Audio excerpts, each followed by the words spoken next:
অন্নপূর্ণা যোজনার টাকা না পেয়ে বিডিও অফিসের গেট বন্ধ করে মহিলাদের বিক্ষোভ।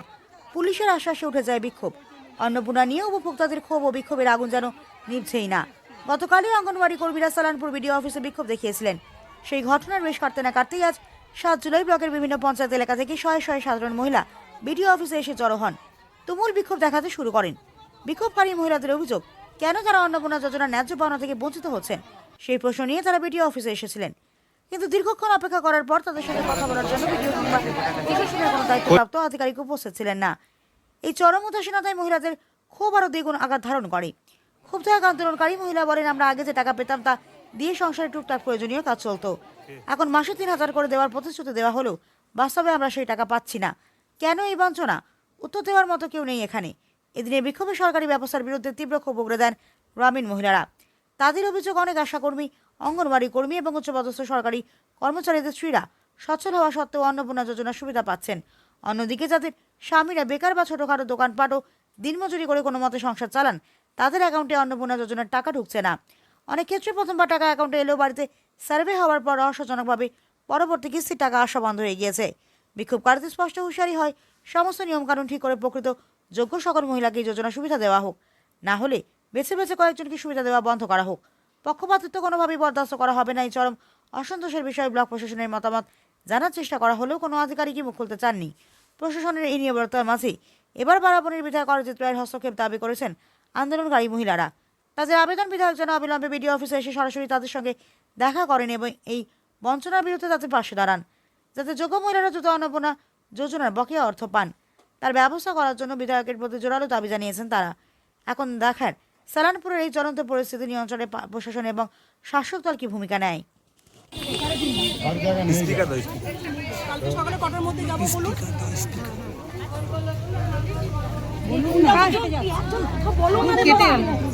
কালকে সকালে আমরা কখন যাব স্যার?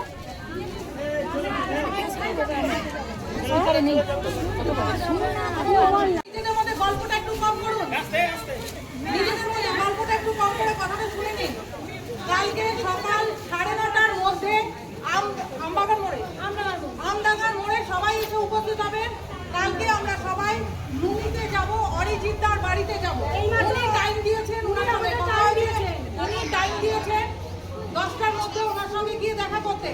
অবশ্যই আপনারা আজকে যারা এসেছেন কালকে অবশ্যই যাবেন, তাহলে আরো কিছু লোক নিয়ে যাবেন।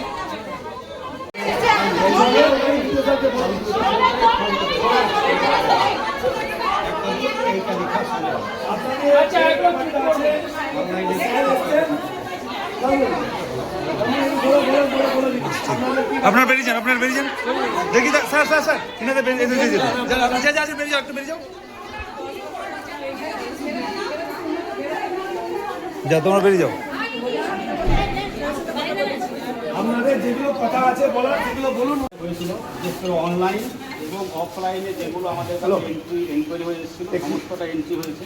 যেগুলো এনকোয়ারি হয়েছে একটু অল্প ঝামেলা হচ্ছে, সেগুলোর মধ্যে থেকে সমস্তটাই স্টেট থেকে ভেরিফাই করে কিছু টাকা ছেড়েছে, কিছু রিজেক্ট হয়েছে। যাদের টাকা ছেড়েছে সেটার অ্যাপ্রুভ লিস্ট আমরা পঞ্চায়েতে পাঠিয়ে দিয়েছি। সেখানে যাদের নাম আছে তারা প্রত্যেকেই টাকা পাবেন, এবং যাদের রিজেক্ট হয়েছে সেই লিস্ট আমাদের কাছে কালকে এসছে। আমরা সেই লিস্ট পঞ্চায়েতে নামিয়ে দিয়েছি।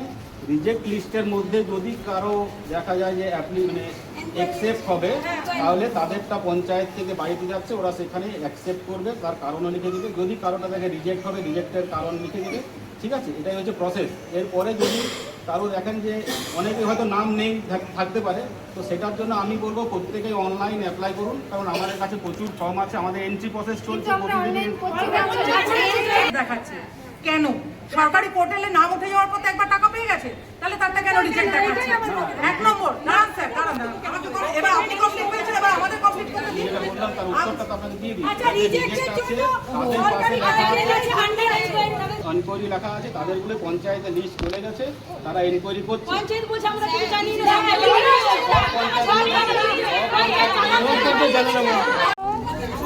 4 তারিখে আমরা জমা করেছি, 4টা সাইড থেকে বলবেন। আচ্ছা স্যার, কেউ কোনো টাকা পাইনি। তখন আমরা এখানে এসেছিলাম পিডিও স্যারের কাছে, আমরা সবাই মিলে, আমি একা আসিনি, সবাইকে নিয়ে এসেছিলাম। তখন বলেছিল আপনারা অনলাইন করুন, টাইম লাগছে প্রসেসিংয়ে।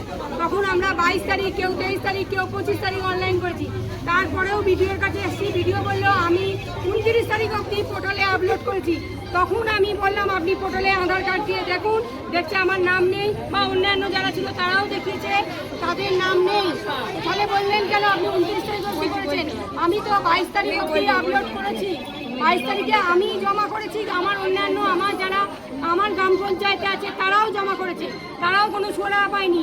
এবং আর একটা কথা, যারা গত মাসে টাকা পেয়েছে তারা এ মাসে পায়নি, এমনকি তাদেরও রিজেক্টেড দেখাচ্ছে। শুধু টাকা পাওয়াটা বড় কথা নয়, টাকা পাওয়ার থেকেও যদি সরকারি পোর্টালে একবার নাম উঠে যায় তার দ্বিতীয় মাসে সে টাকা পায় না কেন, তার সদুত্তর কে দেবে? আপনার নাম পরিচয়? হ্যাঁ, আপনার নাম পরিচয়? আমি সুদীপা আচার্য, রূপনগর। আমি অনেকে পেয়েছে, অনেকে পাইনি। বিগত 2 মাস ধরে আমরা কেউ কোনো টাকা পাচ্ছি না। কিন্তু কেউ বলছে এই পঞ্চায়েতে গেলে বলছে আমরা কাজ করে দিচ্ছি, ভিডিওতে যান, ভিডিওতে এলে বলছে পঞ্চায়েতে যান। এরা কোনো হেলদোল করছে না, আমাদেরকে খালি খাটিয়ে মারছে। একবার বলছে অফলাইন করো, একবার বলছে অনলাইন করো, দুটোই করে দেখছি। অনলাইনে গিয়ে যখন অফলাইনে জমা দিয়েছি, অনলাইনে গিয়ে বলছে আমাদের লাস্টে গিয়ে ওটা সাবমিটই হচ্ছে না। এইভাবে আমরা কতদিন ঘুরে বেড়াবো? রিজেক্ট করে দিচ্ছে, কাউকে দেখাচ্ছে আন্ডার এনকোয়ারি, কারোটা দেখাচ্ছে রিজেক্ট। তাহলে আমরা কোন ভরসায় বসে থাকবো? এসেছিল এখানকার লোকাল বাবনদা, আরো কেউ ছিল। আপনারা ভরসা রাখুন, ওনাদের যেরকম আশ্বস্ত বাণী, ভরসা রাখুন 12 তারিখের মধ্যে ভেরিফিকেশন হবে। কিছু হবে না, ভেরিফিকেশন হওয়ার পরেও অনেকে টাকা পাচ্ছে না, কিন্তু কোনো লাভ এতে নেই। আমরা ভিডিওকে ডাকছি, এরা ভিডিওকেও পর্যন্ত ডাকছে না, খবর দিচ্ছে না। এমএলএ কে ডাকছি, যাকে আমরা জিতিয়ে এনেছি যে আমাদের কিছু সুরা হবে, কোনো সুরা উনি করছেন না। তাহলে আমার কথা হচ্ছে কেউ পাচ্ছে, কেউ পাচ্ছে না। দিলে সবাইকে দিক, না দিলে কাউকে দেবে না। বাস, এটা আমাদের দাবি। আর এবং আজকে লিখিত দিতে হবে, লিখিত দিতে হবে যে কবে ওনারা কি, ওনাদের আপডেটটা কি, যে ওনারা দেবেন কি দেবেন না। আজকে কোথায় এসেছেন আপনারা? আমরা ভিডিওতে এসেছি, ভিডিওতে এসে ভিডিওর সঙ্গে কথা হয়েছে কি করে? ভিডিও আসেনি, এরাও কোনো নাম্বার দিচ্ছে না, এরা কোনো যোগাযোগ করছে না। ভিডিও অফিসের যারা স্টাফ আছেন তারা কোনো যোগাযোগ করছে না। কোথাকার আপনারা সবাই কোথাকার রয়েছেন? সব আমরা রূপনারায়ণপুর পঞ্চায়েতের আছি, কল্যাণ গ্রামের আছি, বিভিন্ন পঞ্চায়েত, পঞ্চায়েত থেকে আমরা এসেছি। ঠিক।